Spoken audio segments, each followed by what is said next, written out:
अगर आपके मोबाइल में इंटरनेट कनेक्शन ना हो तो साइबर अपराधी आपसे जुड़ सकता है क्या?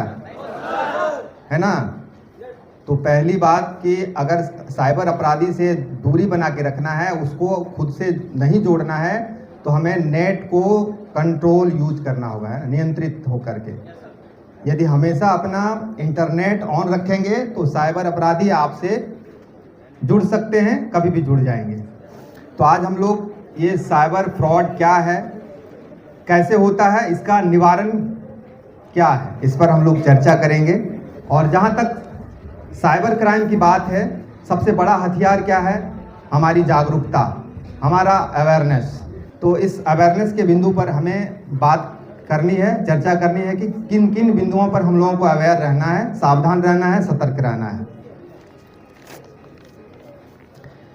अब पहले भी सुना होगा कि ओटीपी लेकर के लोग बैंक अकाउंट खाली कर देता है। ये शुरुआत में था कि आपसे ओटीपी मांग लिया, सीवीवी नंबर मांग लिया एटीएम कार्ड का, और आपसे आपका बैंक अकाउंट खाली कर दिया।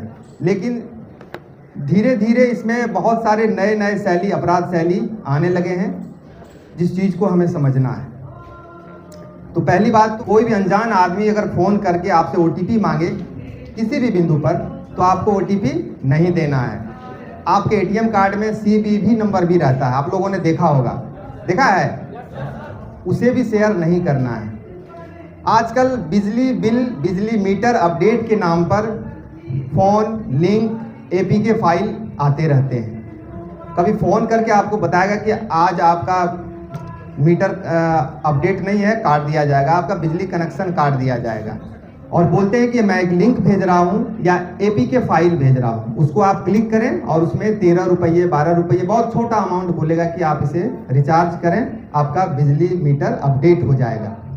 लेकिन ऐसा नहीं करना है। जैसा कि मैं देख सकती हूँ आप सभी में ज़्यादातर लोग टीनेजर्स हैं। तो जैसा कि सर ने बहुत सारे मॉडल्स के बारे में बताया कि साइबर फ्रॉड कैसे आप लोगों को अपने झांसे में लेते हैं, लेकिन मैं आप लोगों को कुछ ऐसा बहुत ही कॉमन सा मॉडल्स बताऊंगी जो ज़्यादातर टारगेटेड होता है आपके एज ग्रुप से। ऑनलाइन शॉपिंग कौन कौन करता है? कौन कौन से प्लेटफॉर्म्स हैं? Flipkart, Amazon, Meesho and all, बहुत सारा है, ठीक है। और कौन कौन ऐसा मतलब ऐड वगैरह से ये करता है, शॉपिंग करता है? जो फेसबुक पे ऐड आया, टेलीग्राम पे आया, इंस्टाग्राम पे ऐड आया,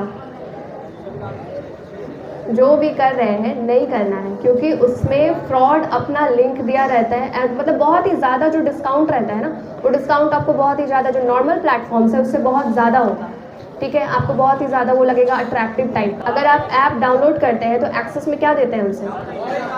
परमिशंस देते हैं। तो हमेशा ये गौर करिए जब भी आप कोई ऐप स्टोर डाउनलोड कर रहे हैं ऐप स्टोर से। हाँ, एक और बात याद रखनी है, हमेशा वेरीफाइड सोर्स से ही ऐप डाउनलोड करें, प्ले स्टोर से करें बस। अगर आपके पास आईफोन है तो जो उसका ऐप स्टोर है उससे। जो थर्ड पार्टी से अगर आप इंस्टॉल करते हैं कोई ऐप, तो आपके साथ साइबर फ्रॉड होने का चांस बहुत बढ़ जाता है।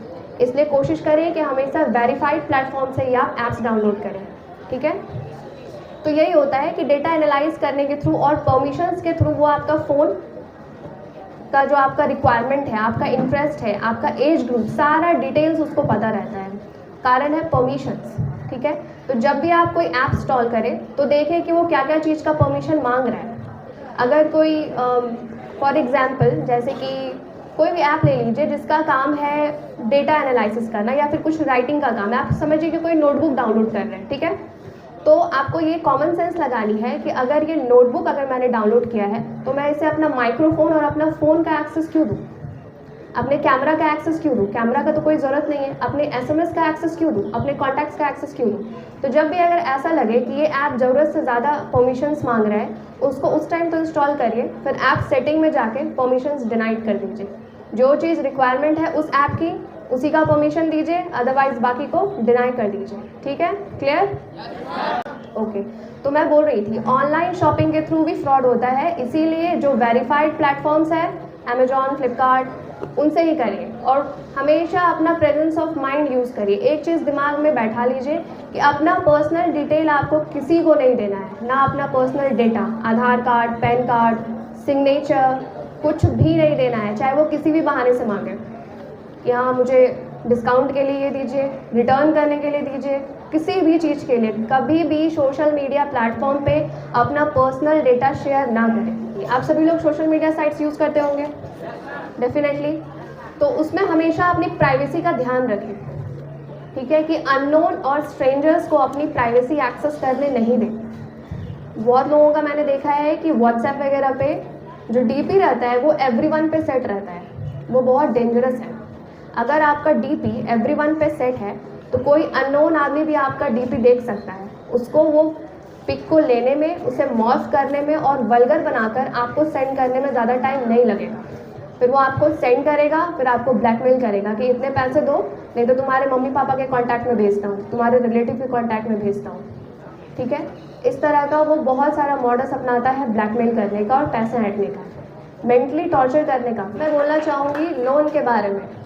स्मॉल जो छोटा जो लोन्स होता है, ठीक है, वो लोन नहीं लेना है ऑनलाइन, सर ने पहले ही बताया है उसका। लेकिन कुछ ये होता है कि वो ब्लैकमेल भी कर सकता है और वो लोन आप पे भी कर देंगे तो वो शो करेगा कि नहीं आपने पे नहीं किया है। इससे आपका सिविल खराब होता है। सिविल खराब होगा तो कोई भी बैंक आपको फर्दर फ्यूचर में लोन नहीं देगी।